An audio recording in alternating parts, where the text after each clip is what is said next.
दोस्तों एक बार फिर से हम आपके लिए Bihar police operator form fill up 2026 apply online process की अपडेट लेके आ चुके हैं। किस तरह से आप बिहार पुलिस कांस्टेबल ऑपरेटर के 993 खाली पदों के लिए अपने फॉर्म अप्लाई कर सकते हो। स्टेप बाय स्टेप कंप्लीट जानकारी आपको इस वीडियो में दी जाएगी। लास्ट डेट की अपडेट है, अंतिम मौका है, केवल 3 ही दिन शेष रह गए हैं। आप जल्द से जल्द अपना फॉर्म अप्लाई कर ले, कहीं मौका हाथ से छूट न जाए। आप अंतिम समय का वेट न करें, आखिरी समय में कोई भी टेक्निकल प्रॉब्लम हो सकती है, तो आप आज ही से अभी से अपना फॉर्म अप्लाई कर ले। अंतिम समय में फॉर्म भरते समय अगर आपके सामने कोई भी टेक्निकल प्रॉब्लम आ रही है तो उसका हल भी आपको इस वीडियो में मिल जाएगा। आखिरी समय में फॉर्म भरते समय आपको कोई भी ऐसी गलती या फिर मिस्टेक नहीं करनी होगी जिसको करने से आपका एप्लीकेशन फॉर्म भी रिजेक्ट हो सकता है। फॉर्म अप्लाई करते समय आप अपना रजिस्ट्रेशन किस प्रकार से करोगे, कैसे आपको अपनी डिटेल फिल करनी होगी, डॉक्यूमेंट सिग्नेचर फोटोग्राफ कैसे और कितने केबी में आप अपलोड करोगे, फीस पेमेंट करते हुए रजिस्ट्रेशन से लेकर प्रिंट तक आपको कैसे अपना फॉर्म अप्लाई कर लेना होगा। पूरी जानकारी के लिए आपको ये वीडियो शुरू से लेके एंड तक बिना स्किप किए हुए देखनी होगी। इस वीडियो को पूरा देखने पर ही आपके सभी सवाल और डाउट क्लियर होंगे। तो चलिए दोस्तों, बिना कोई वक्त गंवाए शुरू करते हैं Bihar police constable operator form fill up की पूरी जानकारी। फॉर्म भरने से पहले आपको सबसे पहले हमारी वेबसाइट IND सरकारी नौकरी के इस पेज पर विजिट करना होगा, जिसका लिंक आपको नीचे description plus first comment box में मिल जाएगा। और हमारे इस पेज पर विजिट करके आप यहां से बिहार पुलिस कांस्टेबल ऑपरेटर का फॉर्म अप्लाई कर सकते हो। Central selection board of constable Bihar police department police विभाग के अंतर्गत कांस्टेबल ऑपरेटर के लिए 993 वैकेंसीज निकली हुई है, जिसके लिए लास्ट डेट ऑनलाइन आवेदन करने की 31 मार्च 2026 है। लास्ट डेट की न्यू अपडेट है, अंतिम मौका है, केवल 3 ही दिन शेष रह गए हैं। 21,700 से 69,100 सैलरी है। 12वीं पास अप्लाई कर सकते हैं। 18 से 25 वर्ष आयु सीमा है। 100 रुपये सभी कैटेगरी के लिए फीस है, जो कि आप ऑनलाइन मोड से पेमेंट कर सकते हो। Written test, physical test, medical test के आधार पर सिलेक्शन किया जाएगा। ऑनलाइन अप्लाई कर सकते हो। बिहार जॉब लोकेशन है, ऑल इंडिया से ऑनलाइन कर सकते हो। csbc.bihar.gov.in इसकी ऑफिशियल वेबसाइट है, जिससे आप फॉर्म फिल कर सकते हो। इंपोर्टेंट लिंक सेक्शन के अंतर्गत ऑफिशियल नोटिफिकेशन PDF लिंक पर क्लिक करके आप इसकी PDF डाउनलोड कर सकते हो। यहाँ पर आपको कैटेगरी वाइज वैकेंसीज दे दी गई है, साथ ही साथ फिजिकल क्राइटेरिया की इंफॉर्मेशन, क्वालिफिकेशन की डिटेल, एज लिमिट की इंफॉर्मेशन, एग्जामिनेशन पैटर्न, सिलेबस और हाउ टू अप्लाई का भी कंप्लीट प्रोसीजर आपको यहाँ पर दिखाया गया है। तो फॉर्म अप्लाई करने से पहले आपको ये ऑफिशियल नोटिफिकेशन की PDF हिंदी में पूरा पढ़ना अनिवार्य है। इसको पूरा पढ़ने से ही आपके सभी सवाल और डाउट क्लियर होंगे। PDF रीड आउट करने के बाद में आपको अप्लाई ऑनलाइन के इस लिंक पर क्लिक करना होगा, तो आपके सामने ऑनलाइन आवेदन करने का ये ऑफिशियल पोर्टल ओपन हो जाएगा। गाइज, यहाँ पर अगर आपने पहले से रजिस्ट्रेशन कर रखा है तो आपको यहाँ पर फिल एप्लीकेशन फॉर्म के इस ऑप्शन पर क्लिक करना है। उसके बाद आपके सामने कुछ इस तरह से इंटरफेस ओपन होगा।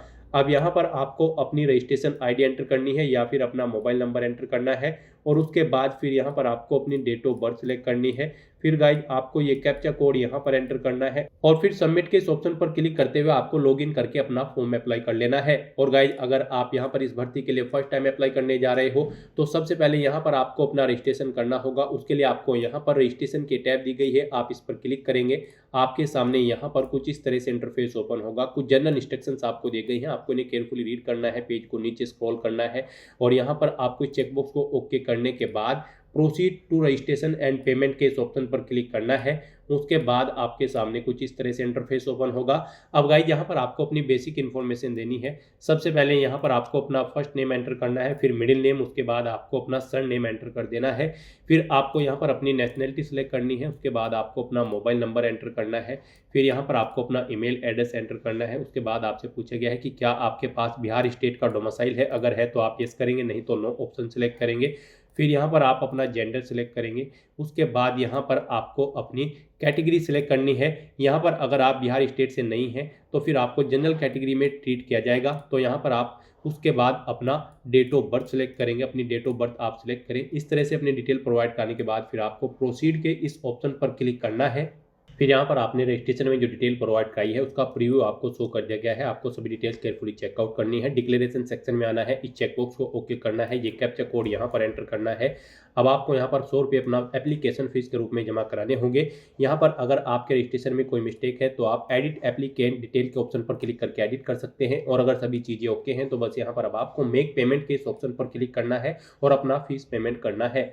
फिर आपके सामने फीस पेमेंट का इंटरफेस ओपन होगा। गाइस यहाँ पर आप debit card, credit card, SBI corporate credit card, net banking या फिर यूपीआई के माध्यम से अपना फीस पेमेंट कर सकते हो। यूपीआई यहाँ पर आपके लिए सबसे बेस्ट और इजी ऑप्शन रहेगा। आप यूपीआई के इस ऑप्शन पर क्लिक करें, उसके बाद आप यूपीआई क्यूआर के इस चेकबॉक्स को ओके करें, इस रेडियो बटन पर आप क्लिक करें और उसके बाद फिर पे नाउ के इस ऑप्शन पर क्लिक करें।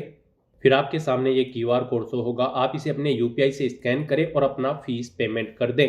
सक्सेसफुली फीस पेमेंट करने के बाद आपके सामने कुछ इस तरह से इंटरफेस शो होगा। यहाँ पर आपके रजिस्ट्रेशन का स्टेटस कंफर्म आपको शो कर दिया जाएगा। एक रजिस्ट्रेशन आईडी आपको प्रोवाइड करा दी गई है, आप इसे केयरफुली नोट डाउन करके रख लिए फ्यूचर यूज के लिए, फ्यूचर रेफरेंस के लिए। और यहाँ पर आपको मैसेज शो कर दिया गया है, आपका फीस पेमेंट यहाँ पर सक्सेसफुली कंप्लीट हो चुका है। आप यहाँ पर click here to download payment receipt इस ऑप्शन पर क्लिक करके अपनी एप्लीकेशन फीस की हार्ड कॉपी रिसीप्ट ले सकते हो।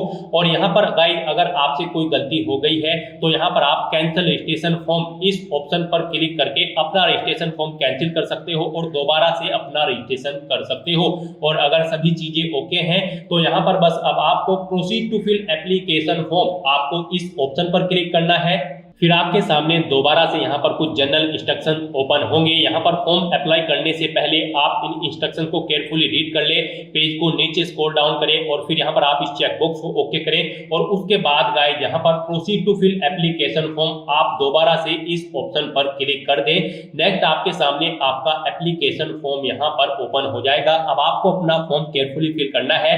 यहाँ पर सबसे पहले आपको पोस्ट प्रेफरेंस देनी है, उसके बाद यहाँ पर आपको देना है अपने फादर का नाम, फिर देना है यहाँ पर आपको अपनी मदर का नाम। उसके बाद यहाँ पर आपको बताना है अपना मैरिटल स्टेटस, आप मैरिड हो, अनमैरिड हो या फिर डाइवोर्स हो।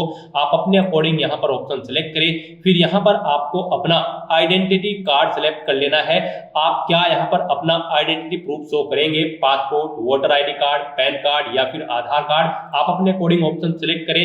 फिर यहाँ पर आप अपने उस आइडेंटिटी कार्ड का नंबर एंटर करें। फिर यहाँ पर आपसे पूछा गया कि क्या आपकी बॉडी पर कहीं कोई कट या तेल का निशान है, तो आप उस पैलेस का नाम यहाँ पर एंटर कर दें। फिर आपसे पूछा गया कि क्या आप फ्रीडम फाइटर कैंडिडेट हैं, अगर है तो यस करें और फिर यहाँ पर आप उसकी डिटेल दें। नेम ऑफ फ्रीडम फाइटर यहाँ पर आपको देना है। स्वतंत्रता सेनानी के साथ आपका क्या संबंध है वो यहाँ पर आप सिलेक्ट करें, पोता पोती, नतीनी नाती, आप ऑप्शन सिलेक्ट करें। सर्टिफिकेट नंबर आप अपना यहाँ पर दें, जो फ्रीडम फाइटर का सर्टिफिकेट नंबर है।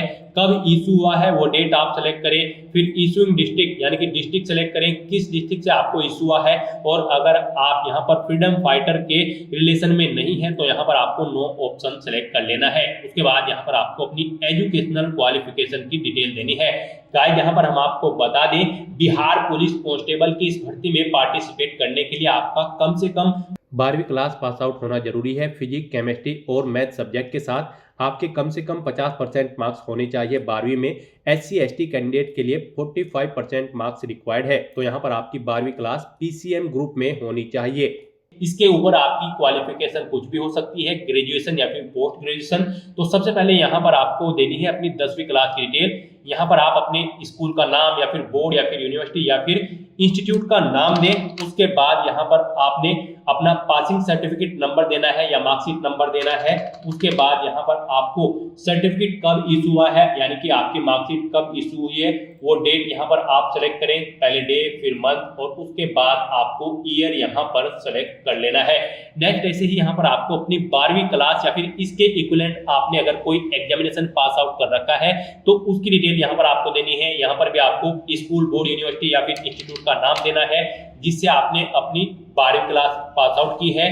अपनी सर्टिफिकेट या फिर मार्कशीट का नंबर देना है 12वीं की। उसके बाद कब आपको इशू हुई है आपकी मार्कशीट, वो डे, मंथ और ईयर आप यहाँ पर सेलेक्ट कर ले। उसके बाद गाइस यहाँ पर अगर आपने ग्रेजुएशन कर रखी है तो उसकी डिटेल आप दें, पोस्ट ग्रेजुएशन कर रखी है तो उसकी भी डिटेल आप दे सकते हैं। ये यहाँ पर मस्ट नहीं है, ऑप्शनल है। अगर आपने कर रखी है ये क्वालिफिकेशन तो आप इनकी डिटेल दे सकते हैं। यहाँ पर आपको यूनिवर्सिटी का नाम देना है जिससे आपने अपनी ग्रेजुएशन कंप्लीट की है या फिर कॉलेज का, और फिर यहाँ पर आपको ऐसे ही अपनी पोस्ट ग्रेजुएशन की डिटेल आपको दे देनी है। अगर आप देना चाहते हैं, नहीं देना चाहते हैं तो इन सेक्शन को आप खाली छोड़ सकते हैं। उसके बाद यहाँ पर आपको अपना एड्रेस की डिटेल देनी है। पहले आप अपना परमानेंट एड्रेस यहाँ पर एंटर करें। आप अपना हाउस नंबर दें, स्ट्रीट मोहल्ले का नाम एंटर करें, लैंडमार्क आपके घर के पास है वो एंटर करें, विलेज या टाउन यहाँ पर आप एंटर करें, पोस्ट ऑफिस यहाँ पर आप एंटर करें, स्टेट अपना सेलेक्ट करें, फिर अपना डिस्ट्रिक्ट यहाँ पर आप सेलेक्ट करें, अपना पिन कोड दें। उसके बाद आपको ऐसे ही अपना कोरोस्पोंडेंस एड्रेस एंटर करना है। और गाइस, अगर आपका कोरोस्पोंडेंस एड्रेस आपके परमानेंट एड्रेस के अकॉर्डिंग सेम है तो यहाँ पर आप whether it is same as permanent address option में यस के इस ऑप्शन पर क्लिक कर दें। ऑटोमेटिकली आपका कोरोस्पोंडेंस एड्रेस आपके परमानेंट एड्रेस के अकॉर्डिंग फिल हो जाएगा। फिर यहाँ पर आपके कैरेक्टर से रिलेटेड आपसे कुछ क्वेश्चन पूछे गए हैं। यहाँ पर आपसे पूछा गया कि क्या आपको कभी यूपीएससी, एसएससी, एसपीएससी या फिर सीएसबीसी या फिर किसी अन्य रिक्रूटमेंट बोर्ड के द्वारा परीक्षा में बैठने से रोका गया है। अगर रोका गया है तो आप यस करें और फिर यहाँ पर आप एग्जाम ऑर्गेनाइजर, एग्जाम का name, exam date, department and date, reason, specify if other, आप इनकी डिटेल दें। नहीं रोका गया है तो आपको नो ऑप्शन सेलेक्ट कर लेना है। फिर यहाँ पर आपसे पूछा गया कि क्या आपके ऊपर कोई एफआईआर है या फिर क्रिमिनल केस है, अगर है तो आप यस करें और फिर उसकी डिटेल दें। नहीं है तो आप नो ऑप्शन सेलेक्ट कर लें। फिर आपसे पूछा गया कि क्या आपके ऊपर कोई एफआईआर या फिर क्रिमिनल केस पेंडिंग है कोर्ट में, अगर है तो यस करें और फिर उसकी डिटेल दें। नहीं है तो नो ऑप्शन सेलेक्ट करें।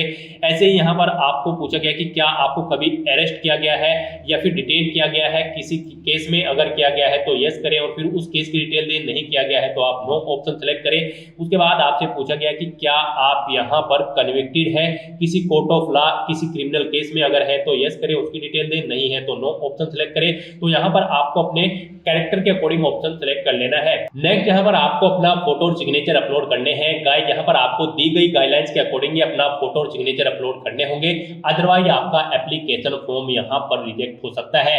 फोटो के लिए यहाँ पर आपको सैंपल दिया गया है। इस फॉर्मेट में आपके फोटो होने चाहिए, मींस आपका जो फेस है वो पूरा क्लियर होना चाहिए और इन फॉर्मेट में आपके फोटो यहाँ पर नहीं होने चाहिए। गाइडलाइन की अगर बात करें तो गाइडलाइन आपकी कुछ इस प्रकार है। फोटो का साइज आपका 3.5 सेंटीमीटर इंटू 4.5 सेंटीमीटर होना चाहिए और यहाँ पर ये 2 महीने से ज्यादा पुराना नहीं होना चाहिए। ये आपका क्लियर और गुड क्वालिटी में होना चाहिए। रंगीन फोटो यहाँ पर आपका होना चाहिए। जेपीजी फॉर्मेट आपके फोटो का होना चाहिए, फाइल का साइज आपकी फोटो की, और ये 500 KB से कम होना चाहिए। और ऐसे ही यहाँ पर अगर बात करें सिग्नेचर की तो उनके लिए भी गाइडलाइन दी गई है। आपके सिग्नेचर यहाँ पर एक व्हाइट पेपर पर होने चाहिए, ब्लैंक इंक पेन से आपके सिग्नेचर होने चाहिए, जेपीजी फॉर्मेट में होने चाहिए और 100 KB से कम आपके सिग्नेचर का साइज होना चाहिए। हिंदी और इंग्लिश दोनों लैंग्वेजेस में आपको अपने सिग्नेचर यहाँ पर अपलोड करने हैं। तो यहाँ पर अपना फोटो अपलोड करने के लिए आपको चूज फाइल बटन पर क्लिक करना है, फाइल को सेलेक्ट करना है और अपना फोटो यहाँ पर अपलोड कर देना है। ऐसे ही यहाँ पर आपको अपने सिग्नेचर अपलोड करने के लिए भी चूज फाइल बटन पर क्लिक करना है, फाइल को सेलेक्ट कर लेना है और 1 बाय 1 करके आपको अपने हिंदी और इंग्लिश के दोनों सिग्नेचर यहाँ पर आपको अपलोड कर देने हैं। और उसके बाद गाइस यहाँ पर आपको प्रोसीड की स्टेप पर क्लिक करना है। नेक्स्ट आपको आपके एप्लीकेशन फॉर्म का पूरा प्रीव्यू यहाँ पर शो कर दिया गया है। जो डिटेल्स आपने पीछे फिल की है आपको सभी डिटेल्स केयरफुली चेकआउट करनी है। उसके बाद आपको इस चेकबॉक्स को ओके करना है। कहीं पर कोई मिस्टेक है तो आप एडिट डिटेल ऑप्शन पर क्लिक करके अपने एप्लीकेशन फॉर्म में एडिट कर ले। और अगर आपका एप्लीकेशन फॉर्म बिल्कुल ओके है तो आप यहाँ पर इस कैप्चा कोड को इस बॉक्स में एंटर करें और उसके बाद यहाँ पर गाइस आप सबमिट एप्लीकेशन के इस ऑप्शन पर क्लिक कर दें। नेक्स्ट आपके सामने कुछ इस तरह से इंटरफेस शो होगा। यहाँ पर आपका एप्लीकेशन फॉर्म सक्सेसफुली सबमिट हो चुका है। आपकी रजिस्ट्रेशन आईडी आपको एक बार फिर से शो कर दी गई है। यहाँ पर अब आप प्रिंट एक्नॉलेजमेंट की इस टैब पर क्लिक करें और अपने एप्लीकेशन फॉर्म का एक हार्ड कॉपी प्रिंट आउट ले लें फ्यूचर यूज के लिए, फ्यूचर रेफरेंस के लिए। और अपने एप्लीकेशन फॉर्म का स्टेटस चेकआउट करने के लिए यहाँ पर अब आपको होम के इस लिंक पर क्लिक करना है। आपके सामने ये इंटरफेस ओपन होगा। अब यहाँ पर आप फिल एप्लीकेशन फॉर्म के इस ऑप्शन पर क्लिक करें। अब यहाँ पर आप अपनी रजिस्ट्रेशन आईडी एंटर करें या फिर अपना मोबाइल नंबर एंटर करें और अपनी डेट ऑफ बर्थ सेलेक्ट करके ये कैप्चा कोड यहाँ पर एंटर करें और सबमिट की टैब पर क्लिक करके अपने डैशबोर्ड में लॉगिन कर लेना है। उसके बाद आपके सामने यहाँ पर कुछ इस तरह से इंटरफेस होगा। यहाँ पर आपको मैसेज हो जाएगा आपका एप्लीकेशन फॉर्म सक्सेसफुली सबमिट हो चुका है। आप यहाँ से दोबारा से अगर अपने एप्लीकेशन फॉर्म का प्रिंट आउट लेना चाहे तो आप प्रिंट एक्नॉलेजमेंट की टैब पर क्लिक करके अपने एप्लीकेशन फॉर्म का प्रिंट आउट ले सकते हैं। और किसी कारणवश अगर आप अपना एप्लीकेशन फॉर्म को यहाँ पर रिजेक्ट करना चाहते हैं, कैंसिल करना चाहते हैं, तो आप कैंसिल एप्लीकेशन फॉर्म के इस ऑप्शन पर क्लिक करके अपना एप्लीकेशन फॉर्म कैंसिल भी कर सकते हो। लेकिन आपका फीस पेमेंट यहाँ पर आपको रिफंड नहीं होगा। जो फीस आपने जमा कराई है वो आपको रिफंड नहीं की जाएगी। तो दोस्तों ऐसे आप बिहार पुलिस कांस्टेबल ऑपरेटर की इस भर्ती के लिए अपने फॉर्म अप्लाई कर सकते हो बिना कोई मिस्टेक किए हुए। आज की इस वीडियो में बस इतना ही। आई होप ये वीडियो आपको पसंद आई होगी। अगर पसंद आई हो तो इसे लाइक और शेयर करें। चैनल पर नए हो तो इसे सब्सक्राइब कर लें। Thanks for watching.